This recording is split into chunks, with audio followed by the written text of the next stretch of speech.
Hi అండి. Egg biryani ఎంతో టేస్టీగా ఉండే ఎగ్ బిర్యానీ ఇలా చేసుకుంటే చాలా బాగుంటుంది. ఒక బాణాలు పెట్టి దాంట్లో కొంచెం ఆయిల్ వేసి ఉడికిన ఎగ్గులు వేసేసుకొని ఇవి కొంచెం ఎర్రగా అయ్యే వరకు వేయించుకోవాలి. ఇలాగ వేయించుకున్న ఎగ్గుల కొంచెం పసుపు, కొంచెం కారం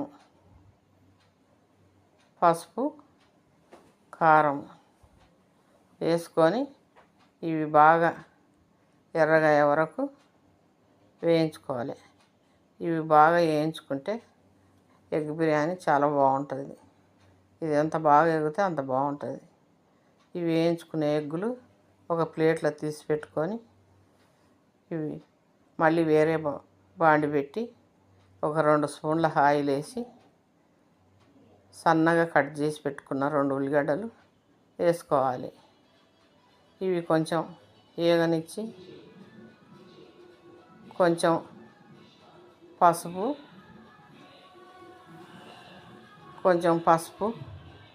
సరిపడా ఉప్పు వేసి ఇవి ఏగనియాలి.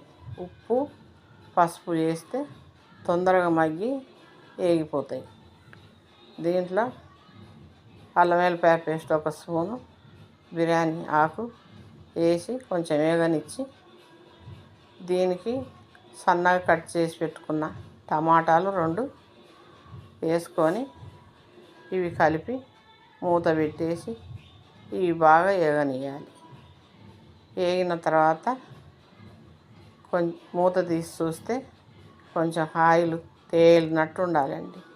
దీనికి సరిపడా కారం, గరం మసాలా, ధనియాల పొడి, బిర్యానీ పౌడరు వేసేసి కొంచెం మగ్గనియాలి.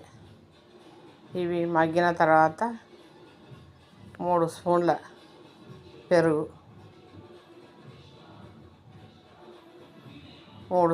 పెరుగు వేసేసి ఆ పెరుగు కూడా కొంచెం 1-2 నిమిషాలు మగ్గనిచ్చి ఈ మగ్గిన గ్రేవీలో వేపుకున్న ఎగ్గులు వేసేయాలి. వేసేసి ఇవి కొంచెం మూత పెట్టేసి ఇవి మళ్ళీ కొద్దిసేపు ఉడకనియాలి. ఇలా ఉడకాలండి.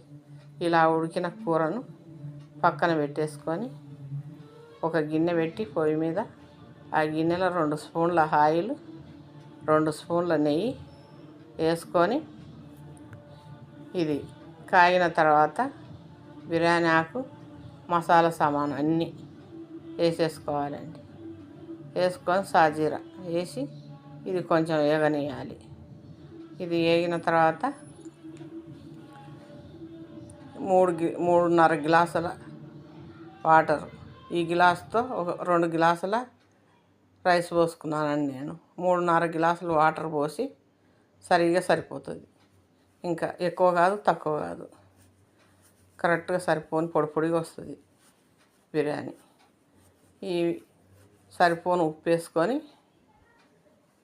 ఒక నిమ్మ చెక్క పిండుకోవాలి. ఇలా పిండేసుకొని ఇది కలిపి మూత పెట్టేసి ఇది మరుగుతున్నప్పుడు కడిగి పెట్టుకున్న బాస్మతి రైసు దాంట్లో వేసుకోవాలి. వేసుకొని ఇది బాగా కలిపేసి ఇలా వేసేసుకున్నాక కలిపేసి ఇది 3 వంతులు మూత పెట్టేసి 3 వంతులు ఉడకనియాలి. 3 వంతులు ఉడికిన రైస్ ఒక గిన్నె తీసుకొని ఇలాగా ఉడకాలండి. ఒక గిన్నె తీసుకొని కొంత రైస్ తీసేసుకొని మిగతా రైసును సమానంగా అనుకొని కూర గ్రేవీ కొంత వేసేసుకొని ఇది కూడా సమానంగా సర్దుకోవాలి.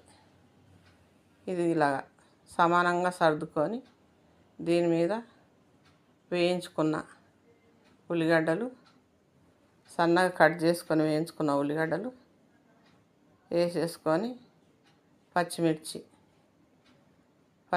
వేసేసుకొని పుదీనా, కొత్తిమీర కూడా వేసేసుకోవాలండి.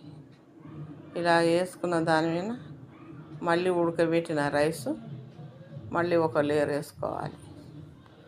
వేసుకొని ఈ రైసును సమానంగా సర్దుకొని మళ్ళీ కూర గ్రేవీ కొంత వేసేసుకోవాలి. ఇది మళ్ళా సర్దుకొని ఉల్లిగడ్డలు, పచ్చిమిర్చి,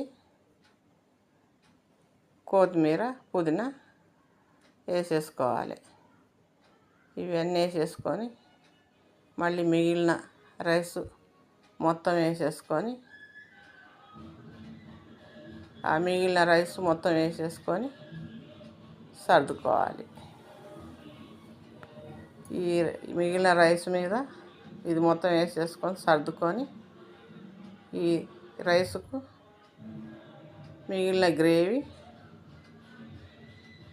ఎగ్గులు మొత్తం పైన పెట్టేసి ఇదంతా సమానంగా సర్దుకొని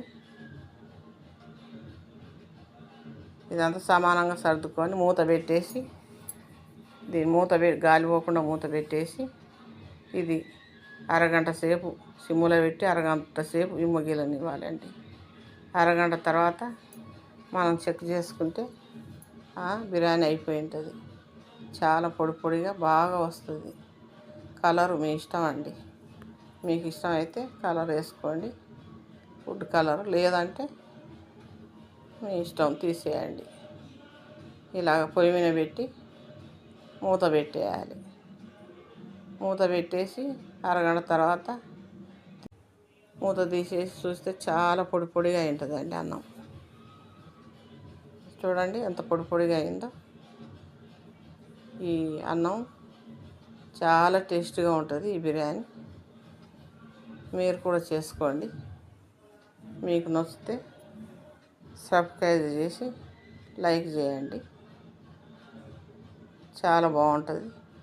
ఇలాగ చేసిన బిర్యానీ ఎంతో టేస్టీగా ఉంటుంది. మళ్ళీ మళ్ళీ తినాలనిపిస్తుంది. చూడండి, చూస్తుంటేనే నోరు ఊరిపోతుంది, తినాలనిపిస్తుంది. ఎంత పొడి పొడిగా ఉందో చూడండి.